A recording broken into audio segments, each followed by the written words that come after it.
my one request as like an actor on the entire process, my biggest request was by the end of the movie, I want to be drenched in blood. It's not a classic horror movie unless I end up Carrie style, full on. Full blood. Sydney, it's good to see you, buddy. Hey Josh, how you doing? I'm doing great, congratulations. Let's see, Anyone But You, Madam Web, Immaculate. You're all over the place in the best possible way. This is, Thank you. Which Sydney am I getting today? You're getting Sid. Okay, I'm getting Sid. You're getting Sid. Okay, your new movie is Immaculate. It is so f***ed up in the best possible way. Let me just tell you. Thank you. I mean that as a compliment. This movie is bananas. Should I be worried about you? I mean, are you okay? Oh no, it was very... cathartic? Yeah, I loved it. Is this your vibe? Is this kind of movie like your thing? A movie that is horrific, suspenseful, and shocking? Like, is that what you respond to as an audience member? Ooh, as an audience member, yes. I love horror. My dad loves horror films, and I grew up watching tons of scary movies with him, and like Halloween Horror Nights is his favorite thing. Halloween's his favorite time of year. So I really was excited to dive more into this genre so I could share it with him. So take me back to you as a kid. Do you remember your first horror, the movie maybe you saw? Oh my God, Friday the 13th was one of the first ones, and I was so young, and I was so scared. I slept with my parents, I think, for weeks and weeks afterwards. And then my dad showed me Halloween, The Thing, Psycho, Shining, Rosemary's Baby, and I think it was like 10 and under during all of these. Wow. Yeah. Good parenting. Great parenting. But those do like shock you in the best possible way, and it probably also added to your love of film, I would guess, just to see the power of what a film can do to an audience member. Did those give you like nightmares? Did you have like horror-related nightmares, or? I had to learn a coping mechanism actually when I was younger to sleep, and I would create my own dreams. I had to, because I would have nightmares, and so I had to learn how to take control of my own dreams. How does that even work? Is that even possible? Of course you can. Yeah, you can just like, you build your own dreams. Manifest your own, like before you go to bed, like this is what I'm gonna be thinking about? Yeah, and you just close your eyes and you create your dream. Do you still do this? Sometimes, yeah. Can you give me an example? Like tonight I think I'm gonna go, I'm gonna hang out in Italy tonight. Maybe I'm gonna. It's a great way to fall asleep. I'm not gonna ruin anything in this movie, but it takes some major twists and turns, and it's a shocking ending that will have people talking. Yes. I mean, do you remember ever leaving a theater, having that experience of being like, what did I just see? I need to talk about it. On this kind of level, I don't know if I've had something that will make me walk away and think, what the f did I just watch? Right. Yeah, like, I mean, in recent years, I think of things, I don't know if you've seen these, but like Midsommar or Hereditary, like those are the kind of movies you have to go back and They're think pieces, you talk out. Talk to your friends, be like, A, what did that mean? B, but in the best possible way, I right? love films that you walk away and everybody has their own takeaway from something. Yeah. Where someone saw this theme and that was prevalent to them, or there was something else that really stood out to somebody. I like when it's not just one message and you're trying to drive something into somebody. There's multiple things for everyone. So we talked about kind of like the classic horror things. I always like the kind of like the starter horror for kids. It's like you think of like, were you a Goosebumps kid, for instance? Did you ever read or watch anything? My little brother loved Goosebumps, so I would watch it with him, and he would like read all of the stories too. Nice. Or I guess nowadays it would be like Stranger Things, which is like just scary enough, but not. Yeah, it's a little different. Right. Goosebumps you were just terrified of whatever creature was gonna come out. Totally. Okay, so let's talk a little bit about the backstory of this, because there's a history to this project. This goes back 10 years. You're obviously in a much different place in your career then. You auditioned for this.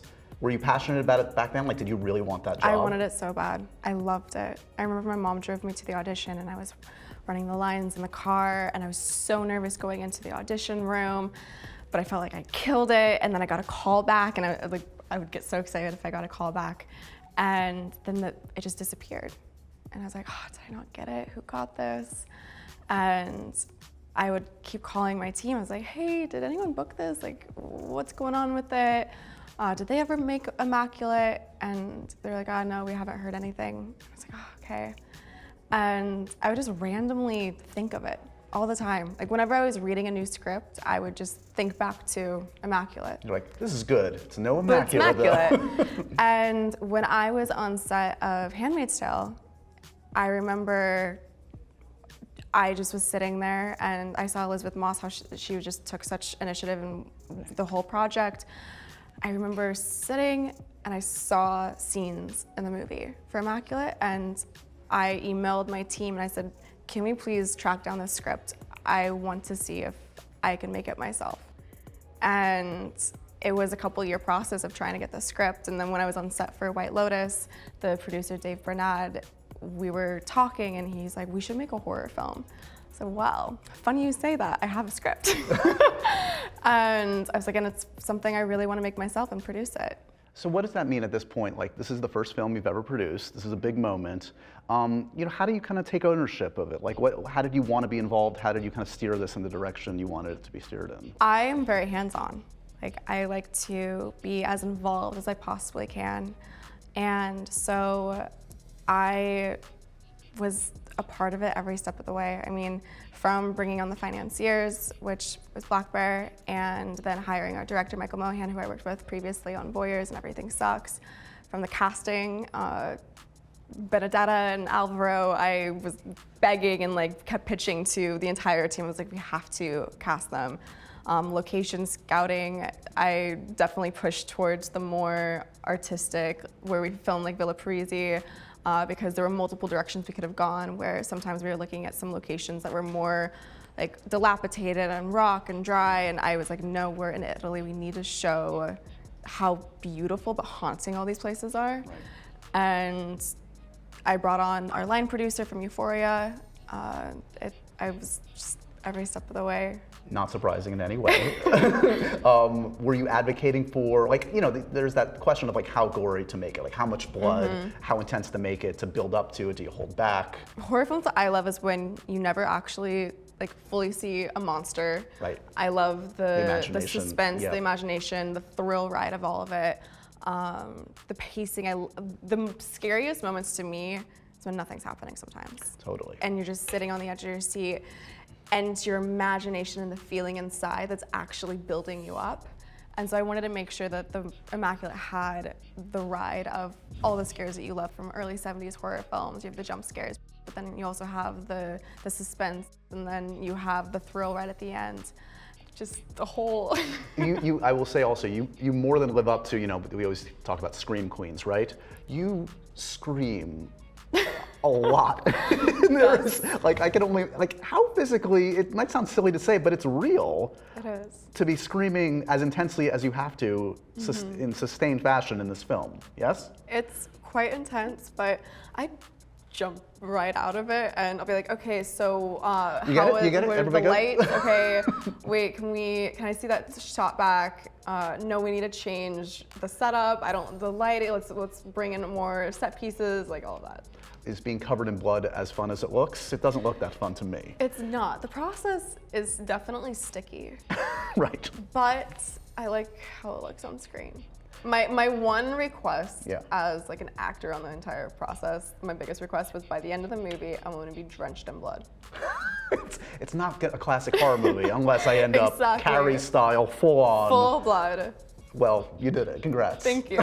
Thank you. So we've been talking about you know, horror and the nature of these films. Do you have any fears? Like, what are your go-tos? Like, are you like arachnophobia? There's that like misophonia where you're like you have kind of like a thing about specific sounds. Ooh, no, I have a fear of needles. That's justified. No, but like mine's like a real phobia. Everyone always, whenever I tell people, they're like, oh, okay, it's bad. Like people have to hold me down for a shot. No. And it's drawing blood must be a lot of fun. It's horrible, but it's so weird because I'll go into it, I'll be completely fine. I kind of warn people that sometimes, well, not always, I try to like downplay it, and I'm totally fine, like completely fine, until the moment it's just like something snaps.